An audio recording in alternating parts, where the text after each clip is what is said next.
it's Allie here, and today I'm doing like a little bit of a different video than what I normally have been doing. This is like a webcam, so like right off the bat here, it's a little different. Lately I've been doing a whole lot of budgeting videos and stuff, but I figured I could talk about something else experienced in.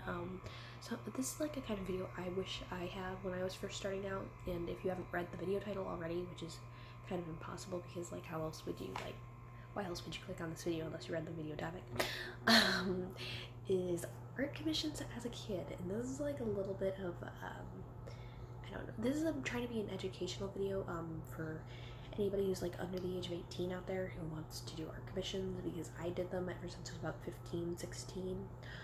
Technically it was more closer to 14 when I first started drawing, because I was doing stuff even then. If you guys enjoyed this video, I can do a follow-up video of 5 tips on actually how to get commissions as a kid. So yeah, but for right now I just thought I'd touch base on the general topic, and you might have heard of some of this stuff before because I'm going to go over the general topic of commissions as well, but we're going to try and dive into the topic of directly doing commissions as a kid, if that makes any sense. Let's go ahead and get right into it. I have like a lot of notes here, so we're going to try and touch base on all of this. This might be a little bit of a long video, so you know, you might want to kick back and get a drink and stuff because it's going to go on for a little while. So there's a bunch of things you're going to have before you even start doing commissions. You have to have these things figured out before you start doing them, or else it's just going to cause problems later on. A lot of the stuff I wish I had already put up before I started, so yeah.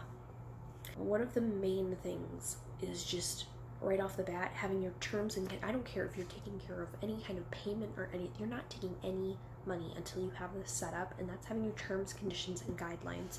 Now I'm probably going to link like a kind of template down below in the description of this video, but basically you need to have everything laid out. Like when somebody knows what they're getting before they're purchasing from you, basically, and it's going to be like a Google Docs document, so you can just like copy it, edit it to your own taste. But basically you have to list everything you are willing to draw, everything you're not willing to draw, what happens if somebody wants a refund and things like that, because you need to have that sorted out before you take any money at all, because you don't want to run into a problem where somebody wants their money back, or like, I don't know, just bad things will happen, because they can happen. So you know, just make sure you're prepared for all of that. And side note on the terms and conditions, you should also go over the pros and cons of what doing commissions would be for you.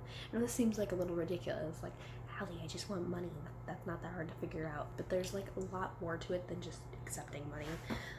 There's like pros and cons for everything. Yes, there's money involved. Okay, yes, you can use money, and you can use that money to buy more art supplies and stuff, but there's a couple more pros too, like you're learning how to run a business and being an entrepreneur and stuff. Because even if you're doing like a $10 commission once in a blue moon, you're still learning the process of like running a business, because it's more, there's layers to it.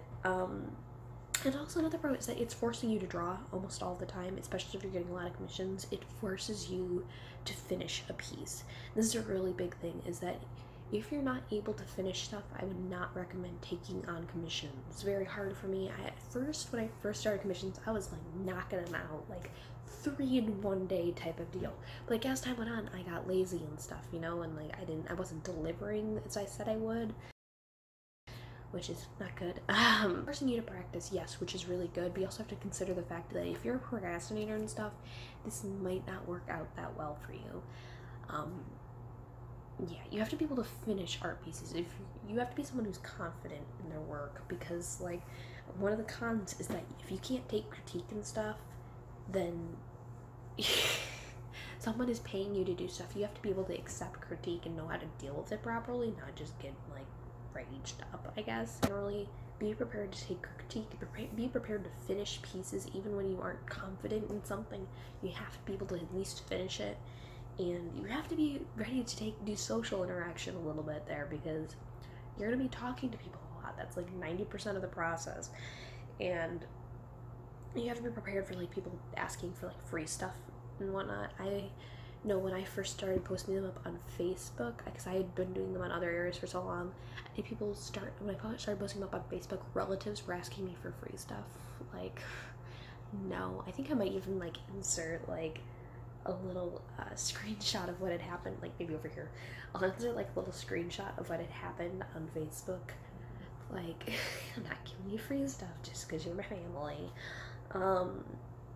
Yeah, so make sure you have your pros and cons listed out. Make sure you have a solid reason for doing this in the first place, and make sure you're prepared to do it. But also make sure you have terms and conditions, because like this whole thing about doing commissions, make sure you're prepared for it before you start. Make sure you have your terms and conditions laid out. Make sure you know why you're doing this. Make sure you're focused on it, and just, yeah, because you don't want something bad happening. Just be prepared. Also, before you start, make sure you create some kind of a spreadsheet, or even I did it on paper. I did it on like lined paper for a while inside one of my binders. Is just like make a list that says like commissions, who's commissioning you, how they're paying you, how much they paid, if you've given it to them yet, if they paid you yet. I could probably make like another spreadsheet or something. Okay, that's okay. But I could probably make like another spreadsheet or something linked below, maybe on that one. Of just like make sure you list out write down that it's like a commissions list. So like write down the commissioner, their email. Okay, you want to write down the person who's commissioning you, their email, if they've paid, when they paid, how they paid, the date that they paid, the date that they commissioned you. You want to have all of the information about the entire process with you at all times. This is for your own record keeping reasons. You know that you haven't missed a commission or something, but it's also for tax reasons, because if later on you need to know how much money you're making every year, and like how much money you're making a month and every year, because if you're making over $400 a month, then you're gonna have to start paying taxes on that. If you're making more than $400, make sure you're saving at least 20% for taxes. I don't know, it's different depending on where you're living. Make sure you talk to your parents about this beforehand, of course. So just, if you're planning on only making like $10, $20, that's fine. But if you start making a lot more money, make sure you're keeping track of all of your commissions. One of the biggest problems about doing commissions as a kid, this is where we like really start getting into the depthness of this, is that one of the biggest problems is that you're under the age of 18. So it makes accepting money a lot harder. You're not legally old enough to have your own PayPal account, or like a Venmo or a Cash App, or whatever the heck you want to use. You're not legally old enough to have one of those, and it's just because of like their terms and conditions and everything like that. It's because you're basically kind of signing a contract, I believe, but yeah. So now that's not a problem so much for me as anymore, because now I'm over the age of 18, but when I was a kid, this was a problem. When you're a minor, you can't do a lot of things. Do not start accepting other people's art in return for your art commission, because that's no longer considered an art commission, that's considered an art trade. So make sure you're labeling it as such. I'm talking to the people here who are trying to make money and stuff off their art commissions. There's a couple different ways you can accept money, and I'm hopefully gonna make like a little list right here. Gift cards. I know you're like, what? Why the heck would I want a gift card? You're gonna send them a sketch. Once they send the sketch, you request them to send you the little gift card code. Now, like, let's say it's an Amazon gift card. They send you the little Amazon gift card code. You go enter it in to accept the money, and now that money is officially registered onto your Amazon account. I mean, you might not be old enough to have Amazon, but you know what I mean. They commission you, you give them a sketch, then they pay you with the gift card money, and then you finish the commission for them. Make sure before you even consider this option, make sure you're getting your money, and make sure they know you're not just like, you know, trying to steal their gift card. Make sure you show them some kind of proof that you're going to do this commission, and then make sure then they send you the money before you give them a full finished piece. That was just a side note. So basically, if you want to do gift cards, they're really great. This is how I first started. There's a couple different gift card kinds you can take. You can take Google. You can take Google gift cards. I used those for my Movie Star Planet memberships when I was a kid. I bought myself and my sister both like 3-month memberships at a time, which was amazing. Google Play is great because you can also use it for like buying movies and stuff. I know I downloaded like a couple Flash episodes back in the day, and yeah, there's like a couple different things you can do with this. Maybe play Roblox, maybe you want to buy Minecraft on your phone. I mean, Google Play is like very versatile. So if you want to get a Google Play gift card, I recommend accepting those. Of course, there's an obvious one, Amazon. And you want anything that has a code. You don't want to accept any gift cards that don't. I'd recommend listing them in your terms and conditions about the different kinds of gift cards you can accept. I just know that I accepted Google Play, Amazon. I don't know if Walmart has codes, but yeah. Anything that's not just like a regular gift card, something that's like actually has like a number on it that you have to register online is what you want. Because like a lot of gift cards, you just swipe them, you know. If you can accept eBay gift cards, if that's what you're looking for. The greatest thing about if you get the Amazon gift cards is that you can stack the balance. Like, let's say you just do 3 commissions, they're all Amazon, and they're all like $25 or whatever. Then you just made $75 in Amazon money.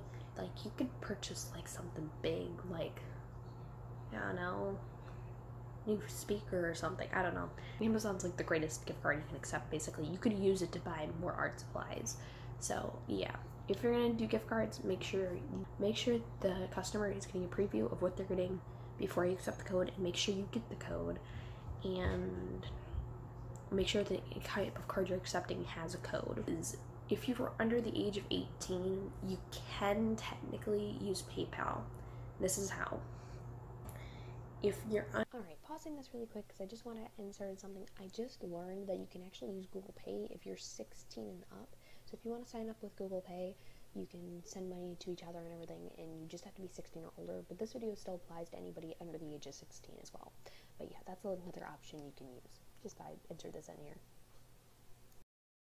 Under the age of 18, you can have your parents set up a PayPal account if they don't already have one, and basically make it registered underneath their name with all their information. And remember, technically, they're the ones in charge of this account. They will have access to all your money, and they will tell where it goes. If you were doing this, that is absolutely fine. This is what I did it for a while. Have them link up your bank account, because in most areas, like I know, like down the street or whatever, I have a credit union. Anybody 12 and up can have a bank account as long as you have valid ID and all of that. So if you want to go ahead and get a bank account, this will probably be great for you. You can make real money and all that. You can sign up for a bank account and have them link your bank account to their PayPal, and they can transfer the money. Again, this is something you're going to want to talk to your parents and parent or guardian before you even start. Of course, before you even start taking commissions, make sure you're asking your parents, but because this is like taking money from people, sometimes strangers, but if you want to go this route, I'd recommend setting up your own bank account and having your parent transfer the money. But that's not an option for everyone. Sometimes their parents say no. Maybe their parents don't mind them taking art commissions, but they don't want to have to go through the trouble of setting up your setting up a PayPal account, which is completely understandable. Another option is real life commissions. After a while, I haven't been doing commissions on an app for a while when I realized, well, there's nobody really buying at the moment. Maybe I can go over to Facebook. See, because here's the thing about selling on Facebook. If you are over the age of 13 and you have a Facebook account, well, guess what? A lot of people will buy from you off Facebook. And now your friends and family are like, oh, you're drawing and everything. And yeah, they'll pay money just to buy stuff because they're your family. Abuse your family, friends. Yeah. So basically, if you want to do real life commissions, this is always an option. I had people literally mail me money. If you want to do real life commissions, basically you need to have some kind of way to contact real life people. If you don't have any friends and stuff, you can directly do commissions in person. You can do them off Facebook. Basically, just advertise the fact you're selling commissions and then roll in the monies. Like have them send them a sketch and then have them mail you money before you finish the commission. Kind of like how you do the gift cards. You actually have physical money, and like you don't have to have a PayPal account, which is like great. So okay, this is another thing. Right off the bat, before you start anything, you need to make up your mind if you're doing digital or traditional. There's pros and cons to each. This is like a big issue. There's pros and cons to both. If you're doing digital, you need to decide if you're going to be doing it on a phone, which is absolutely fine. For months and like forever and a half, when I first started, I was doing digital commissions. This was great. Digital commissions are great, okay? If you're drawing on your phone or tablet, I really recommend Bang Paint. It's like the best. I have tried dozens of apps and stuff, and I could make an entirely separate video on just that. But basically, Bang Paint is the absolute best to do art commissions on. Also, just a little word of encouragement to anybody out there who's younger, who seems like a little hesitant to be drawing on their phone. I would just like to say I drew on a really small, older phone. It was like really old, and it had a cracked screen and everything, and I was drawing with my thumbs on Bang Paint. Like, literally, you can do this, okay? I was making money like that. because it's like literally a professional drawing program crammed into a little tiny phone. If you're doing digital art commissions, you gotta decide how you're gonna do them. If you don't have a drawing tablet, I know I just recently got one, but I'm not even using it. For forever I used my phone, and when I was really starting to get into them, I moved it over to my Kindle, because the app was also available on my Kindle, so I started doing them there, but I'm actually more comfortable with my phone, which is a little weird. But yeah, if you do digital commissions, you have to decide on how you're actually going to do them. The digital is great, okay, because it is free to use, other than the fact you might have to pay for internet. I mean, literally, digital commissions is the absolute best if you're a kid. You're not paying any money, you're not wasting any of your supplies or anything. You're just doing it on your phone. And Me Bang Paint is completely free. It's a great app to use. If you decide to do traditional because you don't have a phone, maybe you're just like watching YouTube on your laptop or whatever, you don't really feel like drawing on Paint, Microsoft Paint, you can consider traditional, but there's a problem. If you start doing traditional, you have to make sure you're including money for shipping art out to people. If it's family and stuff, that's fine. I mean, if you have to include money for shipping, just tell them right off the bat. Make sure shipping money is listed underneath your terms and conditions and such, and how much it's costing you. You're gonna want to add up the price of the actual way you're mailing it, like if you're using a bubble mailer and stuff. If you're having any protective plastic sleeves, which I had to buy. I could do like an entire separate video on just how to ship commissions. But basically, if you're shipping commissions, that's great. Make sure you're accounting for the fees for it. And the problem is if you're shipping off to strangers. If this is not your direct friends or family, you're going to want to get a P.O. box. Make sure you're getting a P.O. box for safety reasons. It's going to be expensive to have a P.O. box. If you don't know what P.O. box is, it's basically like a little, you go down to your post office, it's basically a shipping address. You can have mail come in and out through your P.O. box, but basically, if you're going to be shipping out these commissions, if you're doing traditional art, you're going to have to ship out commissions. And if you have to, then you have to pay for shipping costs, but you're also going to have to pay for a P.O. box if you're shipping off to strangers and such. There's just like a whole lot of fees involved. If you can, really try doing it digital. I mean, if you're starting off as a kid, it's the best option. Another tip, you're going to want to make sure you're saving money. That my biggest regret is that I blew through a lot of my money. Now, it's not like the worst thing in the world. I didn't have a job at the time, so I was just, using my money that I was making off commissions. I used a lot of my money in the beginning, like at least $75 or whatever, to do my very first cosplay, which was a great experience for me. I did a lot of sewing and everything, and I really felt accomplished by like the fact that I paid for my entire cosplay myself. But I spent like a lot of my commission money on like food and stuff, but I did buy a lot of art supplies, which is good, but I spent like a lot of money on food and stuff. If I could go back in time, one of my biggest regrets, one of the things that I would fix is just like saving half of whatever I made. Like right off the bat, put like half the money you're making into like an envelope or to a bank account preferably to make off it. A bank account preferably so you can earn interest on it. But yeah, if you're doing commissions and if you're making actual money, not just like gift card money, save whatever you can. Still live your life a bit. You're making money as a kid, that's amazing, but I recommend investing investing some of it and saving it. Don't just like blow through all your money, okay? Put some of it to good use. This was a bit of a rambly video. I'm gonna have to edit out like a lot of this, but hopefully this video was helpful for you guys. If you want to see more videos like this, because again, I'm probably gonna do like 5 tips on actually getting commissions as a kid as another video. But if this video was helpful for you guys, make sure you like, subscribe, and hit that notification bell down below. Thank you guys so much for watching.